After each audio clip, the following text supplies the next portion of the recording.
रहीम। ज़िंदगी और मौत मेरे परवरदिगार के हाथ में है। हेल्थ एंड एजुकेशन के लिए हमने थोड़ी सी एक छोटी सी SOP फॉलो कर रहे हैं। घर पे कोई मेहमान अगर इमरजेंसी की सूरत में आ जाता है तो एहतियात करें, SOP फॉलो करें। और मैं दोबारा कहूँगा, अल्लाह ताला से दुआ करें कि हम सबको इस वबा से महफूज रखे, एहतियात करें। थोड़े से हम SOP फॉलो करने की कोशिश कर रहे हैं, वो आपसे शेयर करना चाह रहे हैं।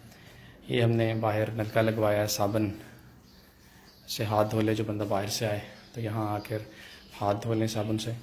फिर पैरों के लिए वहाँ पर हमने स्प्रे रखा है डेटॉल से, ताकि वो हाथ वगैरह यहाँ पे पैर वगैरह साफ़ कर लें, हाथ धो लें। और फिर उसके अलावा बैठने के लिए 7 से 8 फीट का डिस्टेंस रखा हुआ है, सोशल डिस्टेंस रखी गई है। बाहर एहतमाम किया बेहतर है, फ़िज़ा में ज़रा अच्छा रहता है, खुली फ़िज़ा में बैठ जाए लोग। और ये सैनिटाइज़र ताकि हाथ सैनिटाइज़ कर लें, और मास्क रखे हैं ताकि जो कोई मेहमान नहीं पहन के आ रहा तो वो मास्क पहन ले। अल्लाह ताला, मैं दोबारा कहूँगा, ज़िंदगी मौत मेरे परवरदिगार के हाथ में है।